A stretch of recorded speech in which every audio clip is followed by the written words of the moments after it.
কেমন আছো? আশা করি ভালো আছো। আমিও অনেক ভালো আছি। তো আজকে তোমাদের সাথে একটু অন্যরকম ভিডিও শেয়ার করব, ব্লগ শেয়ার করব বলে আজকে সকাল থেকে যেরকম কাজ, রোজকার যা কাজ থাকে সেইগুলো শেয়ার করিনি। একদম ডাইরেক্ট রান্নার থেকেই স্টার্ট করেছি বলতে পারো। হ্যাঁ, তার আগে ভেবেছিলাম যে শ্যুট করব বাজারে যাওয়ার সময়, কিন্তু তাড়াহুড়োর জন্য না আর হয়ে ওঠেনি। তো এখানে আমি আজকে সকালবেলাতে বাজারে গিয়ে দু রকমের মাছ কিনে এনেছি। তোমরা তো জানোই যে বাড়ির বাজারটা যেহেতু আমি নিজে করি, মানে করতে পছন্দ করি, সমস্ত কিছু নিজে দেখে শুনে কিনে নিয়ে আসতে পছন্দ করি, তাই জন্য সবসময় তো হয়ে ওঠে না, কাজের মধ্যে ব্যস্ত থাকি, তাই জন্য যখন সময় পাই অন্তত 2 রকমের মাছ আমি কিন্তু কিনে রাখি। আর যেহেতু আজকে রবিবার, তাই হাতে অনেকটা সময়ও আছে, এর জন্য আর কি আমি মাছটাকে ভেজেই রেখে দিচ্ছি, কাঁচা আর ফ্রিজের মধ্যে রাখছি না। তোমরা দেখতে থাকো, আজকে একটু অন্যরকম ব্লগ তোমাদের সাথে শেয়ার করব, তার জন্যই সকালবেলার আর কোনো কাজের ভিডিও শেয়ার করিনি, না হলে ভিডিওটা অনেক বেশি লং হয়ে যাবে। তো এখানে আজকে আমি 2 রকমের রান্না করব, বেশি ঝামেলা করিনি, তার কারণ হচ্ছে যে আজকে একটু ইচ্ছা আছে অন্যরকম, বললাম না অন্যরকম ব্লগ তোমাদের সাথে শেয়ার করব, তার কারণ আজকে আমি একটু ফ্যামিলির সাথেই যাব, একটা জায়গায় আমি যাব। তো কোথায় যাব সেটা তোমরা দেখতে থাকো, তাহলেই বুঝতে পারবে।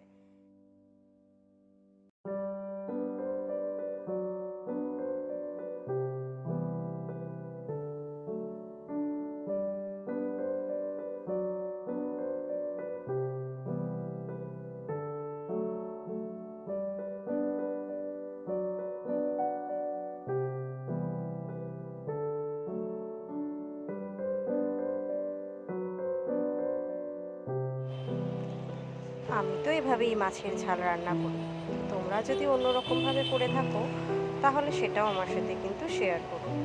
তো এখানে দেখলে আমি একটা জিনিস এখানে দিচ্ছিলাম, তো অনেকে হয়তো ভাবতে পারো যে আমি গরম মশলা দিচ্ছি, কিন্তু না, অ্যাকচুয়ালি আমি কাশ্মীরি লঙ্কার গুঁড়োটা ইউজ করছিলাম, বাট ওটা শেষ হয়ে গেছে, তাই আর হলো না। এই ব্যাপারটা হলো কি, আমাদের বাড়িতে তো ঝালটা খুব একটা কেউ খায় না, শুধুমাত্র কাঁচা লঙ্কাটাই বেশি, মানে যতটুকু ঝাল খাওয়ার ওই কাঁচা লঙ্কার ঝালটাই ইউজ হয়, আর কালারের জন্য শুধুমাত্র কাশ্মীরি লঙ্কার গুঁড়োটা ইউজ হয়, তাই জন্য বেশি ঝাল তো দিতে পারি না। তাই দেখলাম যে কাশ্মীরি লঙ্কার গুঁড়োটাও আর নেই, শেষ, তাই জন্য অল্প একটু লঙ্কার গুঁড়ো আমি দিয়ে দিলাম। তো এদিকে দেখো ভাতটা হয়ে গেছে, ভাতটা আমি ফ্যানটা ঝরিয়ে নিচ্ছি, যেহেতু আজকে আমার একটু তাড়া আছে, তাই জন্যই চেষ্টা করছি আর কি সমস্ত কাজগুলো একটু তাড়াতাড়ি করে করার, কারণ এই কাজটা হয়ে গেলেই বাদবাকি যতটুকু ঘরের কাজ আছে সেটা সেরেই আমি কিন্তু বেরিয়ে পড়ব। তাই সেজন্য একটু তো এক্সাইটেড আমার নিজেকে লাগছেই।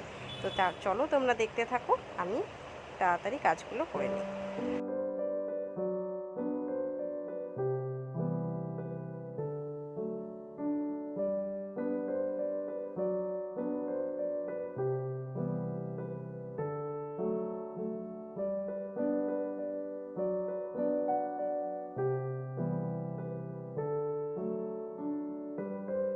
তো ফাইনালি দেখো, যেমন কথা তেমন কাজ, তো ওখানে আমার রান্না শেষ হয়ে গেছিলো। তো তারপরে জাস্ট চা করা, স্নান টান করা, খাওয়া টাওয়া, এই সমস্ত আর কি, খাওয়া দাওয়া সমস্ত কিছু করে আমি রেডি হয়ে বেরিয়ে পড়েছি। এটা দেখো আমার বাপের বাড়ির রাস্তা আর কি, দেখতেই পেলে। তো যারা ব্যারাকপুর থেকে দেখছো তারা হয়তো অনেকেই এই জায়গাটা চেনো, ফ্ল্যাটটা। তো এখন আমি চলে এসেছি আমার বাপের বাড়িতে। তো আমাদের ফ্ল্যাটটা দোতলাতে, তাই জন্য এখন দেখো আজকে প্রথমেই বললাম যে আমরা ফ্যামিলি মিলে যাব, তাই প্রথমে আমি বাপের বাড়িতে চলে এসেছি। তার কারণ শ্বশুর বাড়ি থেকে না আমার বাপের বাড়ির দূরত্বটা বেশি নয়, হাঁটা পথে 10 মিনিট, আর গাড়িতে যদি আসি তাহলে তো 5 মিনিটও লাগে না, তাই জন্য আমি চলে এসেছি। আজকে এখান থেকে আমরা সবাই মিলে রওনা দেব। দেখতে থাকো, অন্য একদিন তোমাদের সাথে বাপের বাড়ির হোম ট্যুর বা বাপের বাড়ির সমস্ত কারা কারা আছে আমার বাড়িতে সবার বিষয়টা শেয়ার করব। তো দেখো এখানে আমি চলে এসেছি, আর আমার বোন ক্যামেরাটা করে দিচ্ছিল, কিন্তু আনফর্চুনেটলি ক্যামেরা ঠিক করে করতে পারেনি, যার জন্য না ভিডিওটা এরকম এসেছে, লম্বাভাবে এসেছে। তো এখানে আমি মাকে একটু রেডি করিয়ে দিচ্ছি, বুঝতে পেরেছো। তোমরা তো জানোই যেহেতু আমি বাড়ির বড়, তো যখন আমরা তিনজন, মানে আমার যখন বিয়ে হয়নি তখন মাকে শাড়ি পরিয়ে দেওয়া থেকে স্টার্ট করে সাজিয়ে দেওয়া থেকে মাকে বোনকে সমস্তটা আমি নিজেই করতাম। তো এখন তো সেভাবে আর হয়ে ওঠে না, যেহেতু অনেক দিন পর আজকে আমরা তিনজন মানে আমি, মা, বোন, আমার ইনফ্যাক্ট আমার ঠাকুমাও আমার সাথে যাবেন, তাই জন্য আমি চলে এসেছি আর ওদেরকে রেডি করিয়ে দিচ্ছি। আর দেখতে পেলে ওটা হচ্ছে আমার বোন, ও এখন রেডি হচ্ছে। মেন কথা, আমরা ছোট থেকে আমি, মা আর বোন যেখানেই যাই তিনজনে মিলে একসাথে যাই। আমাদের তিনজনের বন্ডিংটা না মানে কি বলবো, অনেক আলাদা। মানে মা, আমি আর বোন তিনজন যেখানে থাকি আমাদের আর কারোরই প্রয়োজন হয় না, যে কোনো ছোটোবেলা থেকেই একদম মানে আমরা তিনজনই তিনজনের সব।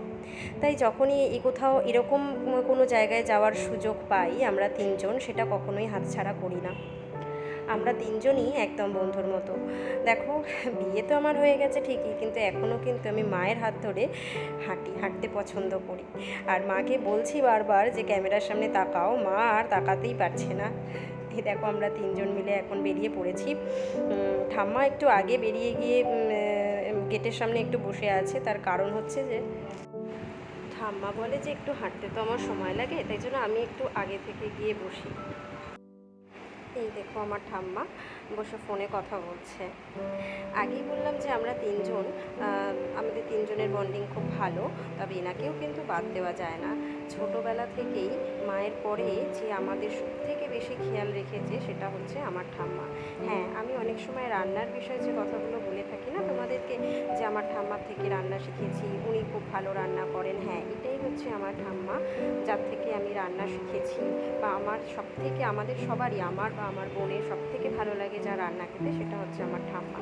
তো আমার ঠাম্মা কিন্তু মায়ের পরে ছোটোবেলা থেকেই আমাদের দুজনের খুব খেয়াল রেখেছে, সব কিছুতে আমাদের পাশে থেকেছে। ঠাম্মার বয়সটা অনেকটা বেশি হলেও কিন্তু দেখো, ঠাম্মাকে দেখে কিন্তু মনে হয় না, তার কারণ ঠাম্মার মনের জোর কিন্তু অনেক বেশি। তো তাই জন্য আমরা আজকে চারজনে মিলে বেরিয়ে পড়েছি, মা, ঠাম্মা, আমি আর বোন।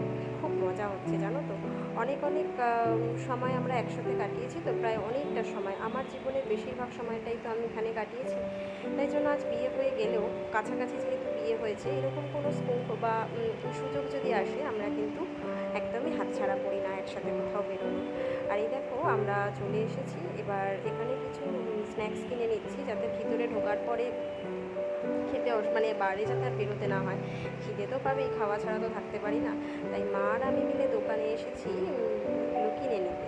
আর এই দেখো, এটা হচ্ছে একটা অডিটোরিয়াম মানে হল, ঠিক আছে, যার নাম হচ্ছে সুকান্ত সদন। এখন আমরা ভিতরে ঢুকছি। এটা একটা আমরা পাস পেয়েছি, মানে সুকান্ত সদন যারা ব্যারাকপুরে থাকো তারা তো নিশ্চয়ই জানবে সুকান্ত সদন। দেখো কত লোকের ভিড়, এখনও প্রোগ্রাম স্টার্ট হয়নি। তো যখনই কোনো ডান্সের প্রোগ্রাম হয় তখন কিন্তু আমরা চারজনে মিলেই চলে আসি দেখতে, কারণ আমরা চারজনেই ডান্সটাকে ভীষণ পছন্দ করি।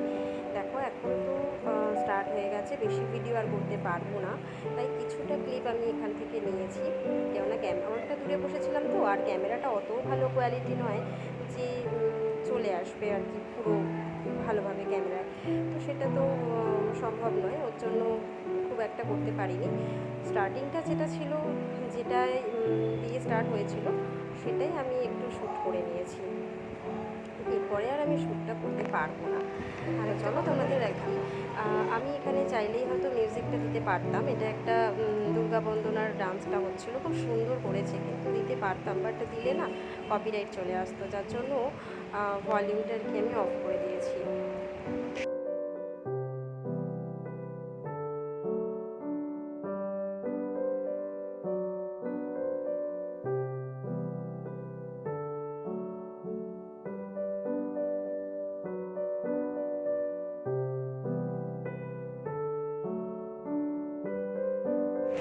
টানা 4 ঘন্টা প্রোগ্রামের পর এখন বাজে রাত প্রায় 10টা।